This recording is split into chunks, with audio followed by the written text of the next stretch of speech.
And welcome back to Blue Shirts Buzz, where we talk everything New York Rangers. I'm your host, Matt Piscazzi, with my wonderful co-host, John Horton. Definitely check out our Twitter at BlueBuzz26, and let's get right into it today. So, not a ton of exciting stuff going on in Rangers Town. I mean, obviously, and we've highlighted this better than the beginning. Well, I shouldn't say the beginning. Better than the you know portion of the season there about 15 20 games in where things kind of went haywire. It's been a lot more fun to watch, but still some inconsistencies, still some holes in the game. Some veterans that have been up and down, one in particular that is just an eyesore at this point that we'll get into. But before we hop into all that and some positive stuff too as well, it's not all doom and gloom. How are you doing? I'm doing pretty well, especially since you said I was a wonderful co-host. I appreciate that. I think Makes me feel I good want to about just. myself. I'm thinking I'm going to throw some adjectives in there because I always feel bad saying co-host because I say my name first and I say co-host, and it sounds like I'm the running no, this is both of us Yeah, it's both. it's Yeah, I say I'm not going to be I'm John Horton and that's Matt Biskey. You know what I mean? I yeah. gotta roll it that way. But then No, every time I say it in my head, I'm like, uh, I think it holds the same weight, but I know what you mean. I know what you mean, like when it rolls off the yeah, tongue. it just it hits me and I'm like, oh man, Yeah. I'm doing fine, except hmm, as a Rangers fan. So going through the way we yeah, usually start, New York Rangers have now played 50 games. They are 24 wins, 22 losses, and 4 overtime losses for 52 points. They are still above 500. They are 21st in the league. They are 12th in the Eastern Conference. They are 5th in the Metropolitan Division, which makes me sick to my stomach saying that. And in terms of wild card, which everybody cares about, which I do too, but uh, you know, they are 6th in the wild card spot. Above them, though, everyone's only 1 to 2 points ahead. But yeah, yeah, so this Rangers team, a lot of negatives, but yeah, I think you pointed out before we started recording this to point out some positives to start because why yeah, not? I mean, all we've had is negative, and yeah. there's been a slight rebound with this team, which is good. Laviolette has showed some good coaching signs here and there, even though I'm getting a little torn both ways what the Rangers should do with him as coach, just with some of the scratches he continues to do and some of the other decisions. From a report that we just saw, Arthur Kaliev has been taken out for Brodzinski. Not sure if that's a conditioning Yeah. thing. Not sure if that's a rotational thing. Not that Kaliev is Connor McDavid, and we're taking him out for Brodzinski, but Yeah. we picked him off waivers for a reason. See what he can do. But yeah, we our core is pretty shattered, leadership wise, production wise, Hmm. skill wise. Some young stars are struggling. The whole team is struggling, but the bottom six scoring is not. And I think Yeah, you should lead us into that. absolutely. And speaking of scoring, do just want to mention real quick, first time scorer wise, you're still winning 3-2. I got really close on this one. This was really upsetting to me because if I hit this would have been crazy. So Which one? this uh, the Schneider call on the Avs game. If I had called that on the Oh, Flyers game, bro, yeah. Because so the Sens game, you had Mika, I had Panarin. Laugh scored first in that game. That was a 5-0 win. Big win, especially in the wild card situation. Followed up by another big win, 6-1 win over the Flyers. And this is what I was talking about. I called Laugh on this one. You called Tro. Schneider was the first scorer. In the Avs game, I called Schneider first, which is come on. Whatever. yeah, yeah. So neither of us hit that, of course. In the Avs game, Carrick scored first. Nobody had that on their bingo card. You had Hedel, and of course I had Schneider. And we didn't score a goal in the 4-0 loss to the Canes. So neither of us even had a chance on that one. Sadly for me, you are still winning that one 3-2. But yeah, I like the way that you had led into that one, talking about bottom six scoring, particularly guys like Edstrom, Kaliev, who actually had that one game, he had 2 goals, and he's actually been pretty solid. I mean, you look at the bottom six, particularly that fourth line, and they've been kind of giving us life and energy when no one else has been. Throughout, and that's been kind of consistent throughout the season. I don't want to say throughout the whole season here because obviously there's points where nobody on this team was doing anything worthwhile, but we see the energy and the drive and particularly consistent defense come from our bottom six more than those guys at the top. Not that you expect Panarin and Lafreniere and Trocheck to play the best defense in the world. They are our top scoring line. They're a line that you expect to go out and put up points. But when you look at the Mika and the Kreids and the Riley Smiths, you expect a little bit more from them defensively, particularly Mika. That's been a big thing with him where in his career, and especially the last couple years for us, when he doesn't play great offensively, he tries to make up for it by playing great defensively. Kind of silly this year when he's negative 25 at the bottom of the league. Where is that defense? But, we'll get into that a little bit later. Yeah, just going back to this bottom six and some of our depth guys, just been really fun to watch. I mean, Carrick's been a big surprise here. We brought him in to be a bottom six presence, a good guy to kind of anchor your fourth line, third line, whatever that may be. He's got 15 points in 50 games. I think when we were predicting his points, I don't think either of us had him over like 22 or 25. I think I might have took a flyer out and said that he'll get like 22-ish maybe. We're a little bit more than halfway through and he's got 15 points here. You don't really expect to see that from a guy that you brought in for, $1 million odd in the offseason as a bottom six grinder kind of guy. He's been really fun to watch. Edstrom is big, strong. He's fast. He's actually handles the puck pretty well. He's scored a little bit here and there. And what's impressive to me is these guys are doing it with limited minutes, because you compare the minutes that they're getting to the minutes that guys like Mika and Kreider are getting, and they're doing it in 4 or 5 minutes less on average. And it's pretty impressive when you take that into consideration, because obviously It you is. look at them and you look at It Edstrom, and it's is. like, oh, he has 9 points in 50 games. That's not, nothing to write home about. He's averaging 9 minutes a game. Yeah. And then So if you're you got to take that into consideration. No, you're right. Yeah. And then if you're Peter Love, you're like, all right, let's set him and put Mika in for an extra 2 shifts. No, literally. You're like, oh, it's a close game. All right. So we're just not going to play the fourth line. We're just going to roll Mika. Just Mika. No, Mika. I know what you mean. But yeah, it's been a bright spot, at least something that we can consistently look at and be like, all right, at least if they're not going to put up numbers, they're playing good defensively. And when they're playing good defensively, they kind of create turnovers. They play well offensively as well. They get a lot of offensive zone time. They do everything that you want to see from a bottom six guys. I mean, particularly that fourth line there. And so if we could just see more of that consistently from everybody on this roster, I think we'd be in a much different spot here. Curious what you're thinking about the bottom six right now and that fourth line, and with these scratches and everything, like kind of where your head's at with all that.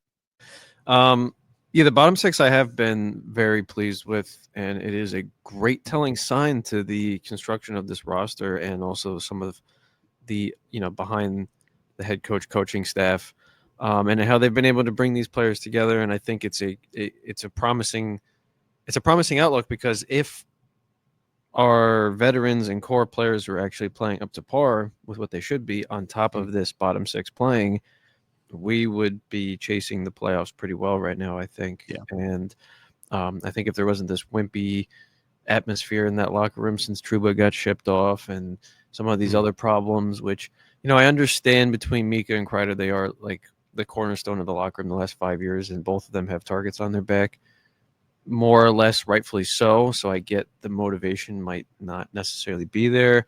Maybe Panarin, he's got 2 years left on his contract. He's halfway through this season, so 1 year left. Maybe he's just riding it out. Like, it sucks to think like that, but the good thing is these younger players are showing that they care.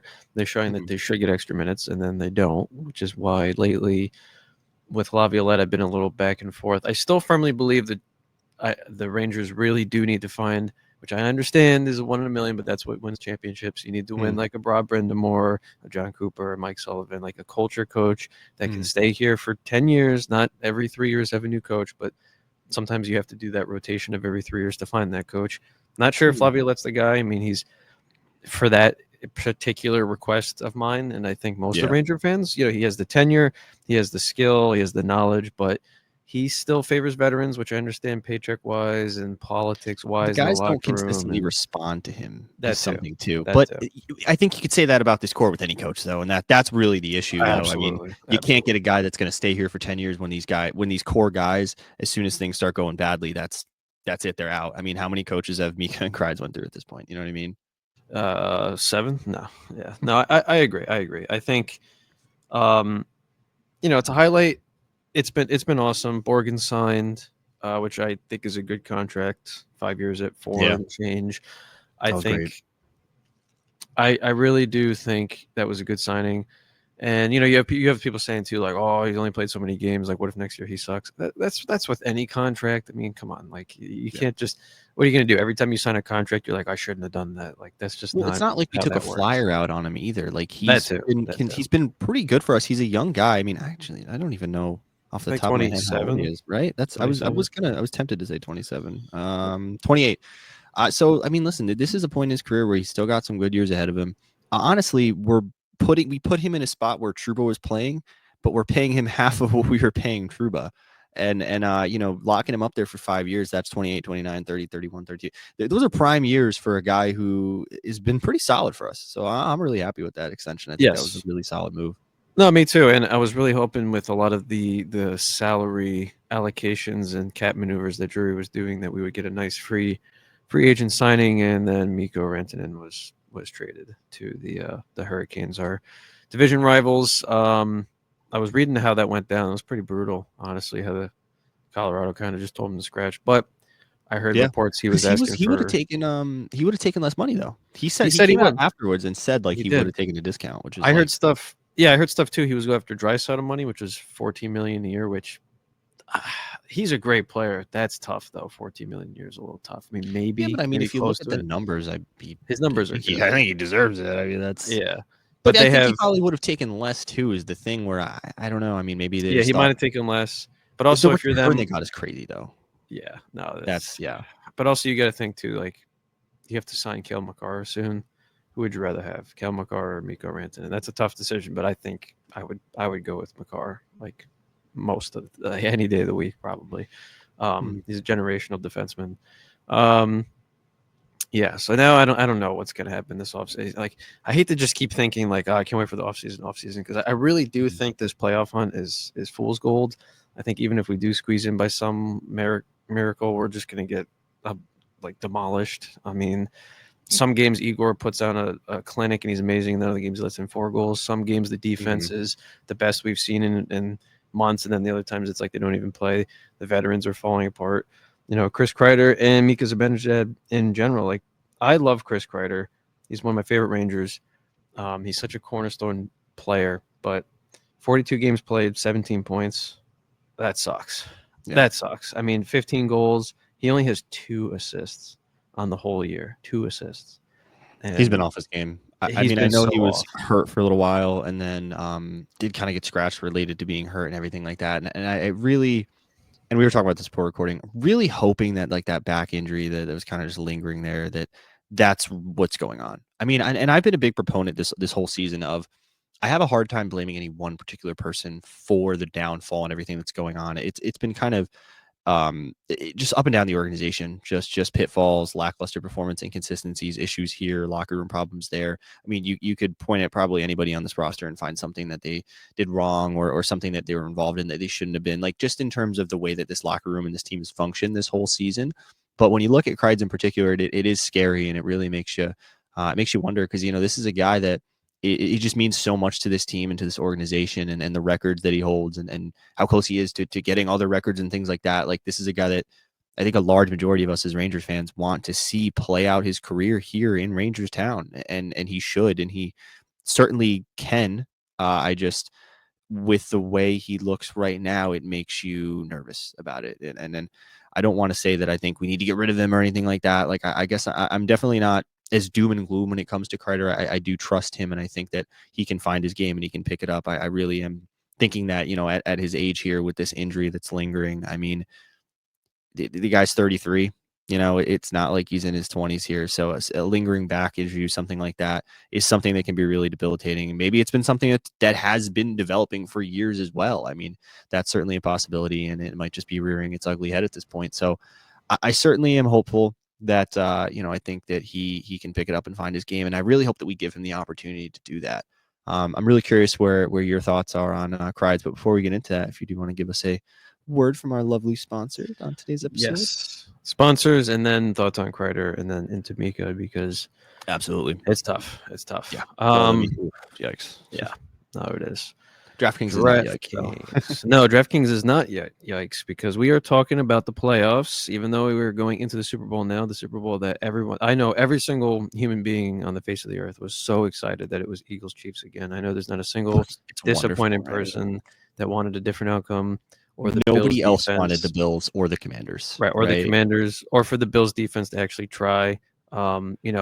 watching two Bills defensive backs not even try and tackle someone running into the end zone, that's when I knew they were done. So, but scoring touchdowns is key to winning in the playoffs and the Super Bowl, and you can score big by betting on them at DraftKings, the number one place to bet touchdowns. If you're ready to place your first bet, try betting on something simple like a player to score six. Go to the DraftKings Sportsbook app and make your pick. New customers can bet $5 to get $200 in bonus bets instantly. Pick it by picking up your phone, going to the App Store, Google Play Store, whatever you may be using. Download the DraftKings Sportsbook app and use code THPN. That's code THPN for new customers to get $200 in bonus bets instantly when you bet just $5 only on DraftKings Sportsbook. The crown is yours. And we are going to have the worst Super Bowl ever because Patrick Mahomes is going to get a penalty every 5 minutes. Anyway, I'm so tired of seeing the Chiefs, man, and like, yeah, I know we can't really get into it, but like, dude, yeah, how it many sucks. times do we have to see them there? And like, And I I know hate the everyone Eagles. Hate the and the Eagles. refs and stuff too. I mean, how many calls do they have to be handed? How many times do the refs have to literally like give them a like gold coin in a basket? I mean, it's I don't know. It's like ridiculous. It's so obvious too. It's like the league doesn't even try and hide it, and then they point out the stats. They're like, "Oh well, if you look at the percentage, they don't really get it." And it's like, okay, but look at that play when it really mattered, and it literally was like going to determine the outcome of the game, or could, or right, like it's the fourth quarter, it's the last couple of minutes. Yeah, look at the call they made, and then look 2 minutes ago when the same thing happened on the other side of the ball, and they didn't call it. So I don't care about the percentages and the numbers. I care about when I'm watching the game and I see a key play and they do the same thing that just happened and it's a penalty where it wasn't for the other team. Like that's where I'm like, can we like And put our and heads you have together here? yeah, and you have tennis matches that use computers and cameras to analyze when the ball goes out of play and like other stuff, but we still have like dudes in ref outfits standing on the Yeah. sideline squinting and saying, Dude, "Yeah, I think and that's a like first the down." Josh Allen, like the first down, the fourth down and everything. I mean, I don't know. I That know one's I tough. really I can't. think That I one think was tough. maybe That one was it close. gets stopped.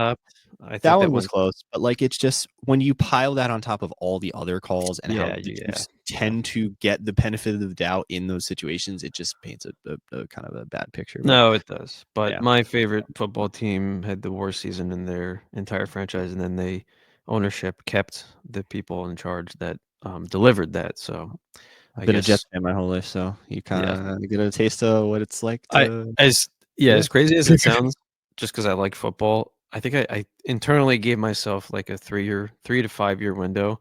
I was like, if the Giants in 3 to 5 years are just as bad as they are now continuously, so that'd be like 15 years of being bad.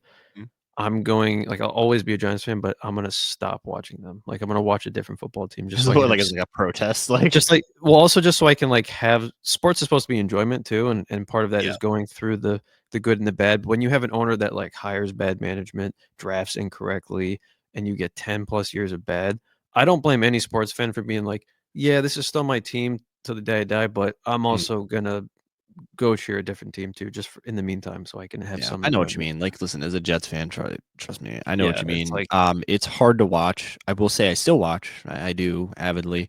But after like week 3 of every year, when or even like week like foot, like you're like, oh yeah, we got this, and then you get a couple like they get you like a win or two in the first few weeks, and you're like, okay, or like they lose a close game, and you're like, but that was close, and they keep you in it, and you're like, we believe like every year's our year, right? Like they do something, and it's like it's our year.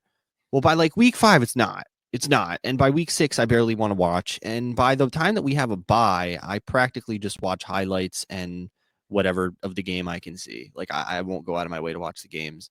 yeah, I still and keep that's up with it, obviously, but yeah, I'll tell you, it's tough. It's tough, and yeah, it I've is. been living this my whole life. So at Yeah, it is least tough. some of the Giants fans know what we go through now. Yeah. But a nice segue into some poor performance on the Rangers here.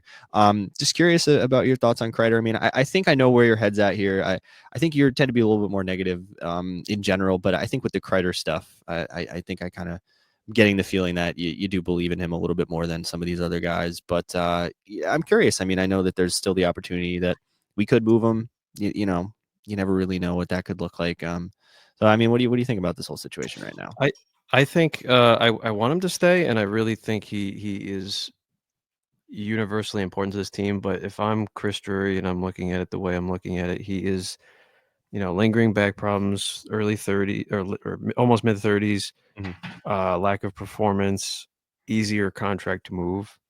It's unfortunate. I hope that's not the case. I think he might try harder to move Mika just because of emotionally and physically how bad he's been. But I think in terms of immovable objects, Mhm. unfortunately, Kreider is easier, and I think Good that might point. be Yeah. the case. Unfortunately, I don't know what you're thinking. True. No, I mean, I think if either of them are going to get moved, I think like that point you made there is certainly is easier to move Kreider. Um, but I mean, honestly, at this point, I don't. And this might sound crazy. I do. Are either of them going to get moved? I mean, really, when we were, you look like 20, 30 games ago, it was a totally different story. You especially when like Drury threw the for sale sign up there on some of these guys, even before the Truba thing, which was probably even before that. But it was like that was a big conversation. It's like who's getting moved? When's this guy getting moved? When's this guy getting moved? And then you see us kind of start to give us a little bit of life, play a little bit better, give us a little bit of hope. That's kind of where we're at right now on that turn up where it's like we're trying to make that push. We're kind of in contention. The guys are starting to kind of get their game together. And so now it seems a lot less likely that those guys are going to be shipped out. But there's still that lingering conversation because of just all the question marks around this team. But where is this team right now? Where does this team think they can go? Where does Drury think that he can Drury, geez, I said that like silly. I don't know what that was. But where does this organization think they can get? Where do the players think they can get? What do they think they can do? That's really the important thing here. And it's kind of a mixed message at this point. I really, when you look at like the performance and the way that these guys, the lack of hustle, the lack of energy, the lack of motivation at times, it makes you question if they really think they can make it and consistently perform and be the top contender in a team that we've been for years and years. And then you watch games like the game against the Sens and the Flyers, where I mean, it's not like they were doing themselves any favors. I don't want to act like we were playing like the best teams in the league in those two particular situations, but those were important games in terms of playoff positioning, points in the wild card race. And we came to play. We showed up and we did what we had to do. And even in that Avs game, we were in it right until the end. And I know Panarin was on the ice for a couple minutes at the end of that game, but prime example of motivation, hustle, and effort. When the puck is turned over and the guy's right there, you didn't want to try a little bit harder. You gave him like a single slap on the stick, and he's like, "Oh, all right, he's off to the races. I'll get there when I get there." And lo and behold, that guy scores the game-winning goal. 15 seconds left in the game, and so we're in it. But then you see that, and then you see that 4-0 loss to the Canes, a team that we always struggle against, and the way that they play against us. Obviously, got to win the playoffs last season, but it's just very confusing. It's very confounding, and it makes me really wonder if either of these guys are going to get moved. And so that's why like you said, I think it is easier to move Kreider, but at this point, I don't know that I believe either of them are going to get moved. I will say that if they do get moved, I hope that we actually get proper return. Like if we are just going to just start shipping people just to ship people, then why are we even trying to win games at this point?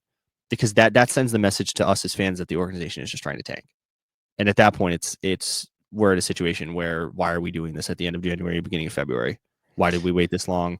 Why did we do that? Make the Truba move and resign Borg? And like, why are we doing other things that make it seem like we want to be competitive? You know what I mean? So if we are going to move them, I just hope that we get proper return. That's really, I guess, where I'm at right now. Yeah, I think that's part of what um, I think that's part of what matters most is trying to get the most value out of the trade. But I think also my thought was maybe like a cap dump kind of thing, so that you could get like a big free agent market, but Mm. or signing. But now I don't know. I don't know if there's really going to be anything worth that. And I don't think Mika's older. He has played a lot of games in the league. His motivation's going down. We've seen a slow decline over the last couple of years. Just now it's really tanking. Um, I think it's important to try and move on from Mika in particular. I think Mm. Kreider's important to keep on the team, but if you're Drury and you have a lot of pressure from upper management, with being Jim Dolan, um, I think they might do something drastic. But I agree. I don't want to mortgage things for outcomes that don't matter. Um, True. and you hope that like Laugh continues to step it up. He's been taking a little bit of a step back this year, which is really frustrating. Mm. Um, But like you said, it's the whole team, which is also not good because you would think there'd be someone who would rise above and kind of try and motivate everybody else. But Yeah.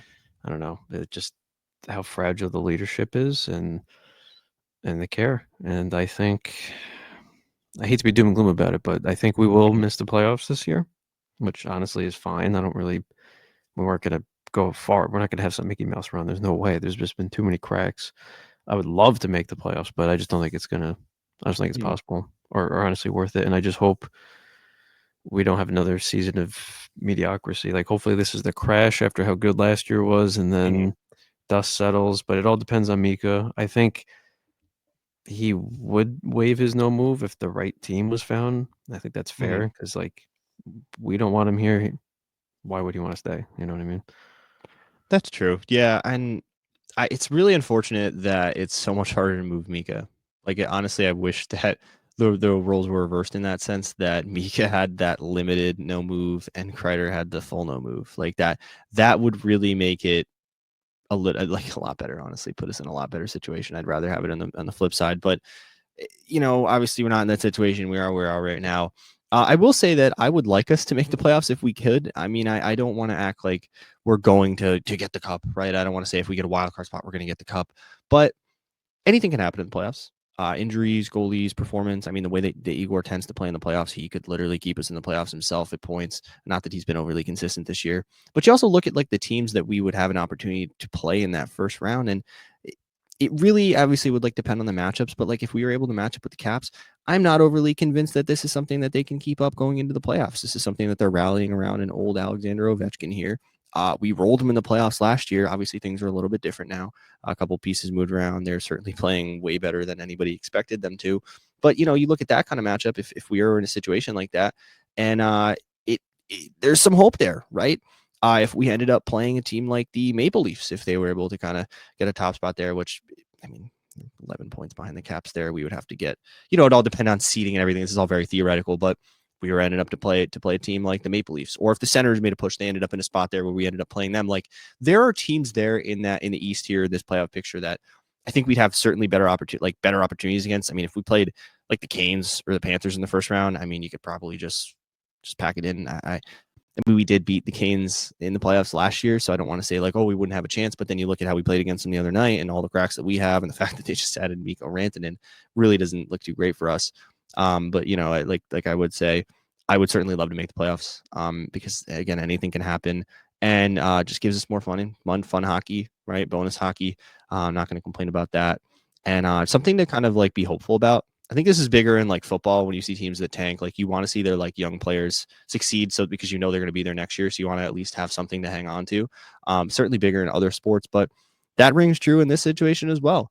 If we do get to the playoffs, that's minutes for some of these young guys. That's valuable experience for some of these guys. That's more opportunity for some team bonding, some chemistry, some hardening in that locker room, and some opportunity for these guys to grow and mature and give us something to look forward to moving forward. Even if we do lose in that first round or that second round, you want to see us be competitive. You want to see a fire on. You want to see them consistently trying and putting their effort forth and putting up points and playing good defense, because that gives you things to look forward to, which we really need given how poor our veterans have been playing and everything like that. Um, yeah, just and I guess just on that kind of note on our veterans, man.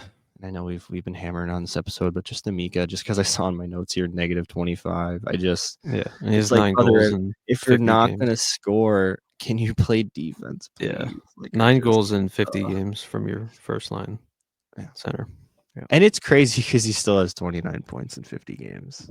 And it's like, I don't it's understand how that happens. Do yeah, you ever notice that with Mika, that like no matter how bad he plays, he's always somehow still ends up putting up enough points where you're like, all right, I get it. Like you're still performing. yeah, Like, but dude, I mean, I don't know if it's really real or it means much to this organization though, because you look at our record and kind of where we're at, it's really not doing much for us. But I don't know.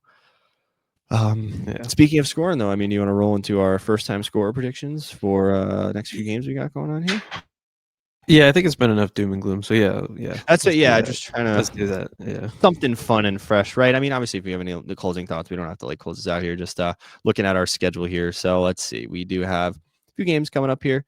A couple games against the Bruins in the next 3 games, which is interesting. Interested to see how those games go. So first one of those games is on Saturday, February 2nd.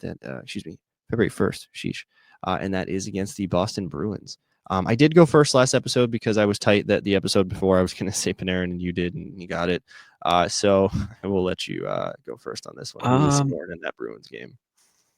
I'll go with Heedle for this one. Okay. Okay. I like it. You know what?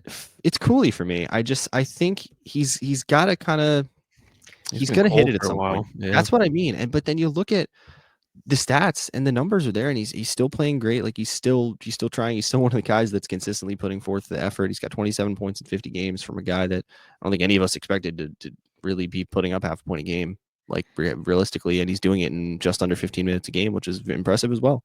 So yeah, that's my call there. Who do you think is scoring first in the Golden Knights game on that Sunday right after? Panarin. Okay, all right.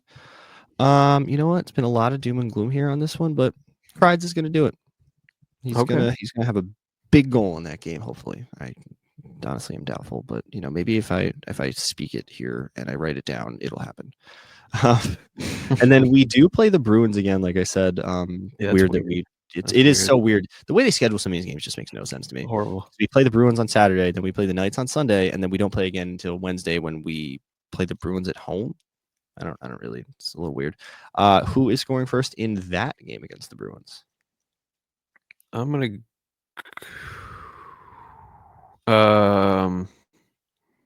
Man, that's tough. I'll. Uh. Mm, mm, mm. Trocheck. Okay. I think I'm gonna ride a defenseman here and go with Miller. I think him and Borgen have been fun to watch. That pair's actually really worked out. Just I don't know, something in me is just saying Miller. And then I'll throw the Pens game on here. It's that Friday. I'm almost definitely gonna have an episode before then. That's a week from now, but we'll start on there. We can always roll it into the next episode as well. Who do you think's scoring in that one? Fox. Okay, all right. Yeah, I like. that's what I'm going with. Yeah. Okay. The fan in me and the lover in me is saying Mika. I want it to Wow. be Mika. All right. Get Well, the number he 10, usually plays. the double I mean, digits. the thing is, like, he either plays really good against the Pens or he just spends Yeah. so much time defending Crosby that he does absolutely nothing. So honestly, this is probably me taking a big flyer out here because he's probably going to spend the whole time trying to defend Crosby and those top guys and not really doing much of anything. But we'll see. I don't know. I think back to that playoff run a few years ago where he was dynamite against them and him and Panarin were lighting it up and looked really good. So hopefully we can see a little bit more of that in that game. I sure hope so. Me too. Do. Me too. And Yeah. just I think that's all we got on this one. Trying Yeah. not to be all doom and gloom here. Tried to be a little positive. I'm trying to bring the energy here, but it's tough, man. This team is tough. Like, and I've said this before, it's a lot more fun to watch now.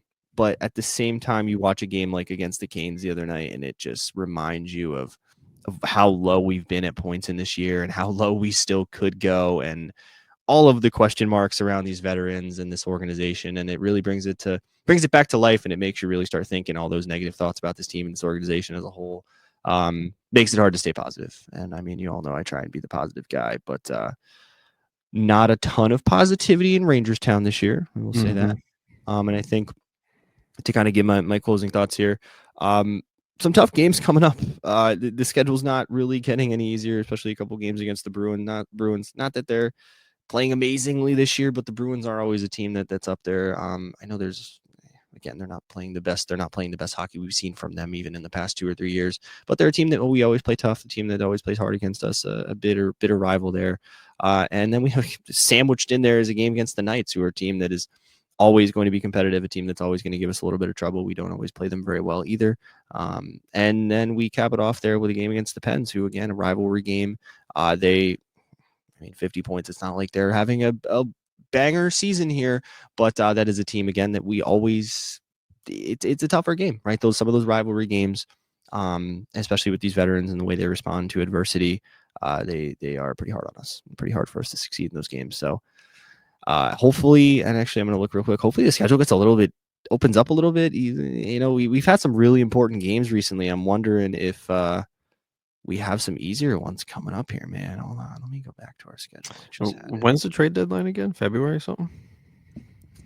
Or is it March? I get the exact date because I always get confused. February. It's March 7th. March 7th. Oh, it is March. Yeah, that's why I'm always tempted to say February too. Yeah. Yeah. Let's see. Bruins, Knights, Bruins, Pens. Okay, and then Blue Jackets, which that's another important game there. Sabres, important game for placement there. Although Sabres kind of suck. But yeah, I mean it's up and down, Preds, Caps, Isles, Sens. Yeah, this schedule the rest of the year it's not a lot of easy games in here, man. Really, it's not. If this team is going to push here and to trying to get that wild card spot, last spot in the Metro, something like that, it's going to be an uphill battle. So I guess I'll just end here by saying again, I hope that we can make the push. I hope that we can make it, but it's gonna be difficult. Whatever happens, we will ride or die with this team. We'll be here getting you all the content you guys want. Definitely check out our Twitter, BlueBuzz26. We'll be here getting you guys episodes and covering whatever there is to cover, good, bad, the ugly, everything in between. We thank you all, for the love and support and listening and catching up with us and interacting with the socials, all that great stuff. Thank you to our sponsors, DraftKings, all that good stuff as well. Glad to get on here and get another one in here. As much as doom and gloom there is, it is always fun to get on here, chat about the Rangers, and try to be hopeful, try and be positive. So thank you all for listening. This is the last you'll hear of me on this one, and I'll shoot over to my boy to close us out on this one. Thank you. Matt said it best as always. Check us out every single week. Appreciate all the love and support. We'll catch you on the next one.